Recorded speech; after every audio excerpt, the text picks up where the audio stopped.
not worse. I actually think that the corruption that has held our government for so long, it's about time that it changes. It's not Republican, it's not Democrat, it's just corrupt. Well, then, let it change. Believe God.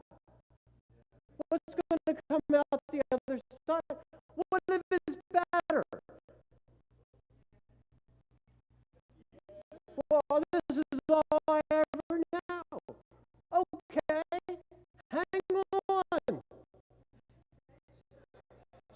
We're going to get something new. Yeah, we're going for a ride. This roller coaster is about to the top. Just, yeah, yeah. Click, click, click, click, click, click, click, click, click, click, click, click.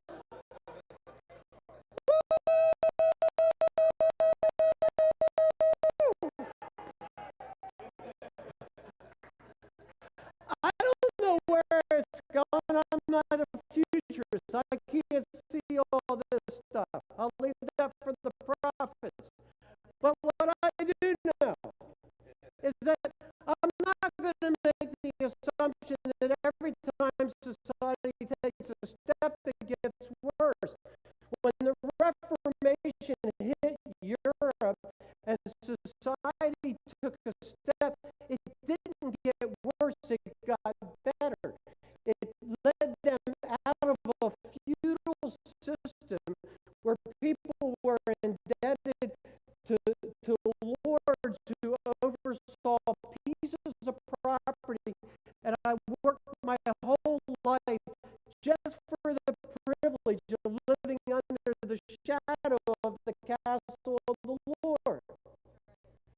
And the Reformation came and said, no, people of themselves have an intrinsic value, and that value is based on God's view of them, and it's no longer reasonable to hold people in servitude.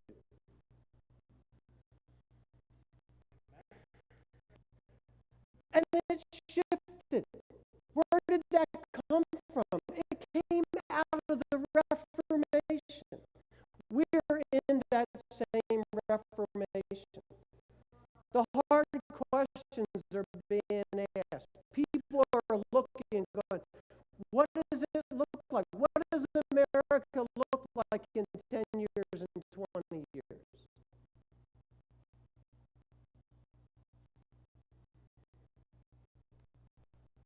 Let's not make the assumption that everything is getting worse.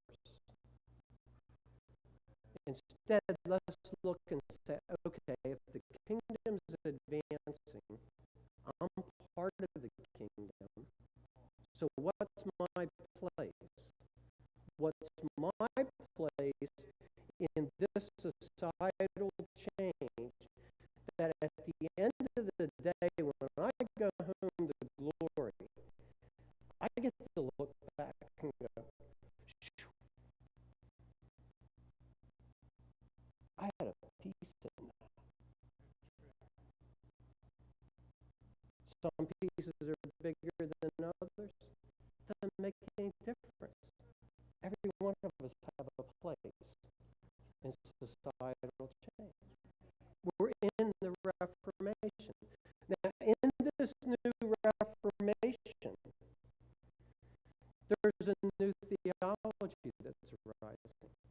I submit to you it's open theism.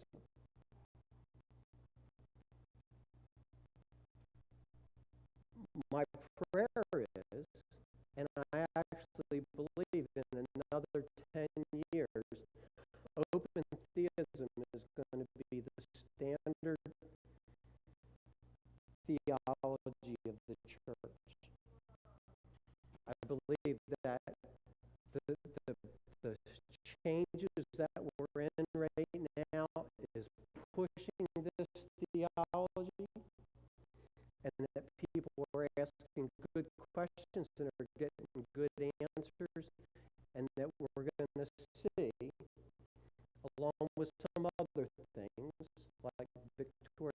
eschatology, but that's for another day.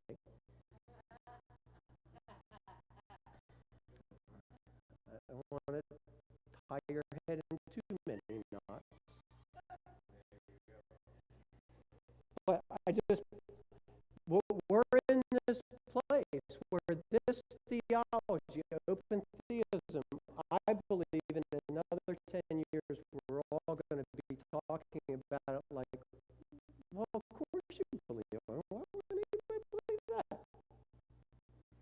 That was the silliest thing. I don't even know why you didn't have that idea. Okay, what is open theism?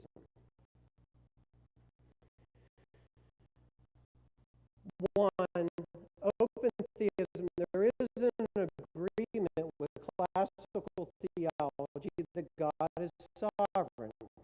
And the whole issue of God's sovereignty is really what we're debating.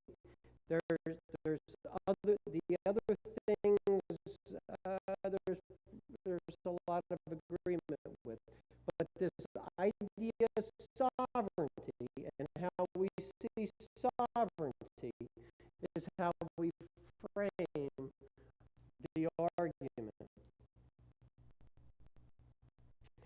It says he has created all things and he does whatever he wants. We agree with that.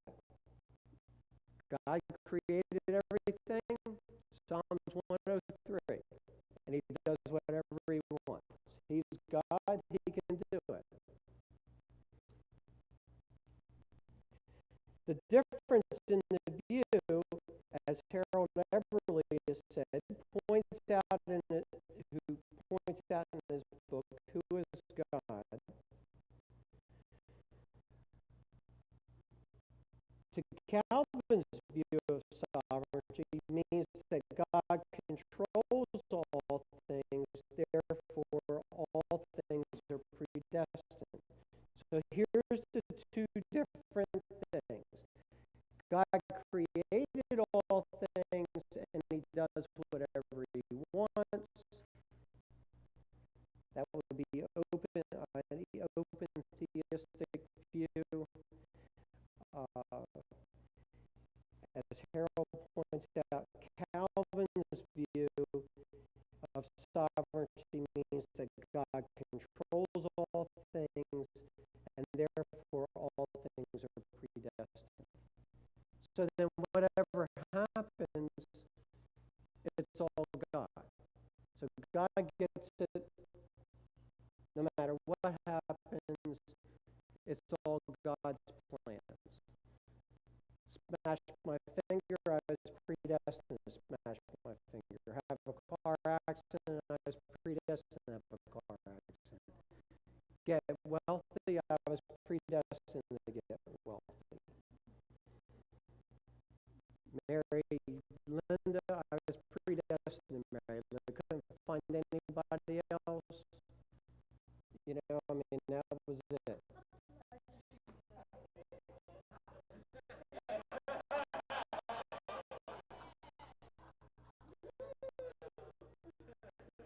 Well, don't feel bad. All the rest of you that are married are in the same boat.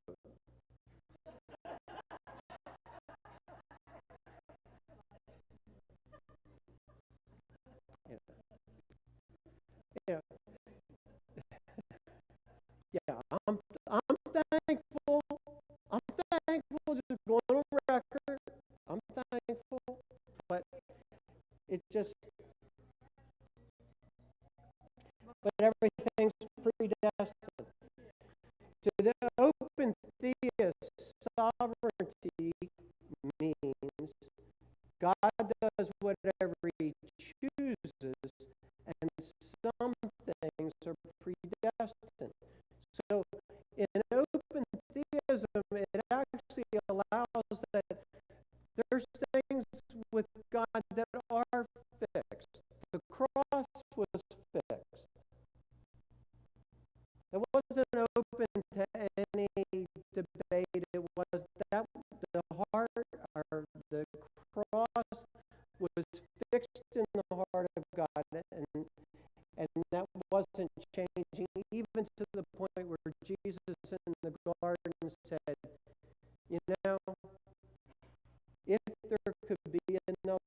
And then ultimately says, now, Lord, your way is it. But there's other things where they're not fixed. They're not predestined. Sodom and Gomorrah.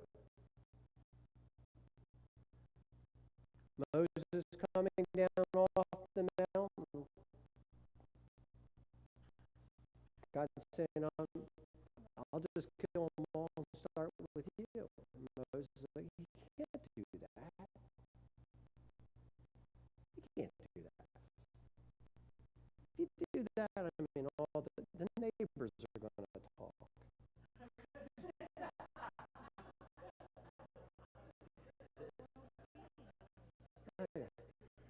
Man, that is not a happy house over there. He's like, you can't do that. It's going to ruin your name. God's like, all right, I won't do it. But I came close. Moses, I understand. I understand. So there's these places where God doesn't predestine everything and doesn't fix everything, but they're actually open to the events and how people are interacting with the events.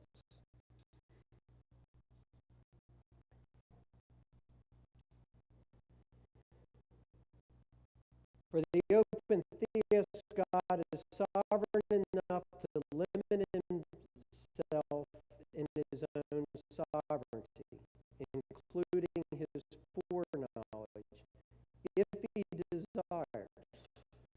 So what we're saying is, as an open theist, where I'm coming from is I think there's ample scripture where there's places that it wasn't like God knows everything and he just plays this game with us to see if we'll give the right answer.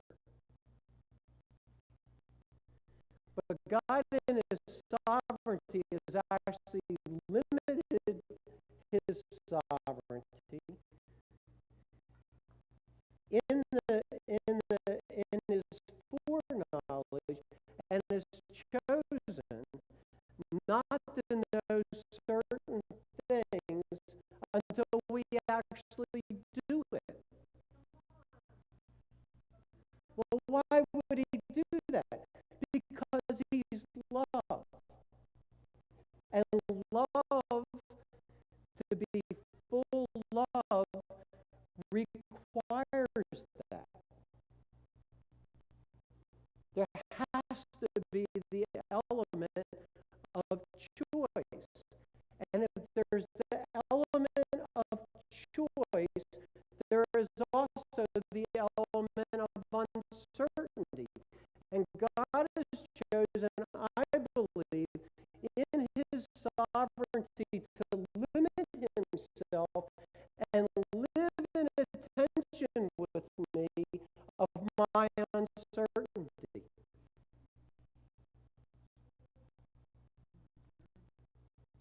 And what he's looking for is a relationship with me where I know him to such a level that he can count on me to make the right decision. And I know him at such a level that I know he's given me the freedom, but also the ability to make the right decision. And it's a relationship. He had to limit himself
And he's okay with that because he's love. And love is looking for people that will come into that level of relationship with him. John Sanders says it this way: God has, in sovereign freedom, decided to make some of his actions contingent on our requests and actions. God elicits our free collaboration in his plans. Hence, God can be influenced by what we do and pray for, and God truly represents what, or God truly responds to what we do. Now, I would say, if you're going, well, I don't know what I am, most of us in this church actually live out an open theistic theology, whether we call it that or admit it or not. Why? Because if somebody walks in and says,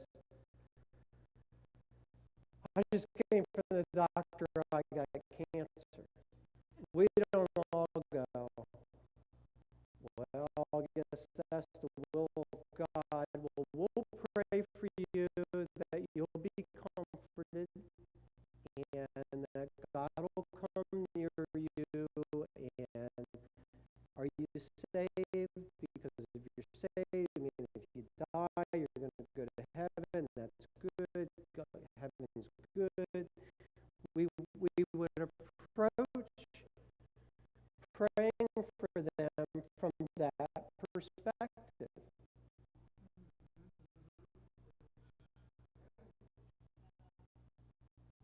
Which is classical theology. But what happens when somebody comes in? Oh no! This is the cancer-free zone right here. That's not acceptable. We don't even ask God his opinion. We just jump right on it.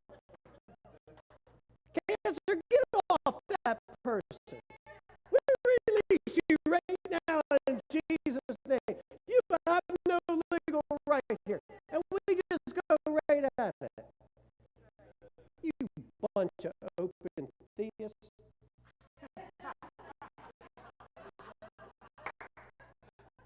You actually think God responds to your prayers. You actually think that when you get in a situation and you move into it with prayer, what you're praying actually has an effect. And the outcome isn't sealed.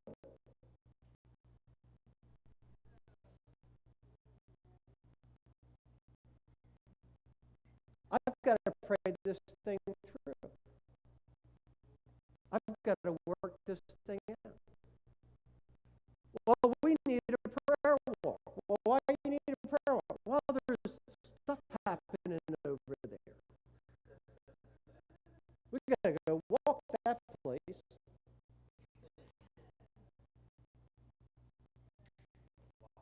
Well, what's that going to do?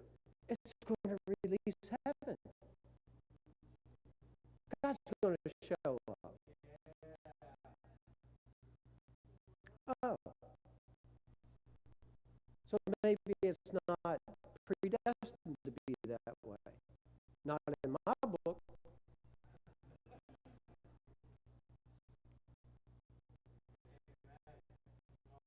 What happens if we don't do that? Does God just do it anyway?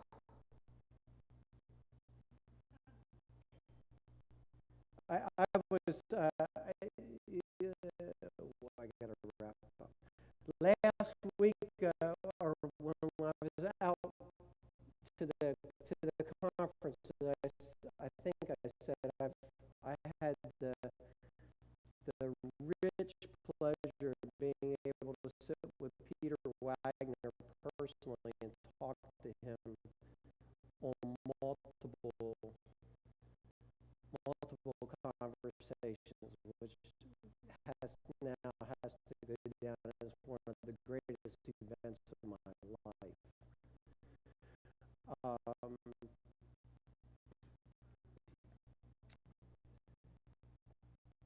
But Peter told me a story, or told us. Tim was there as well. Peter told us a story at dinner which just rocked me.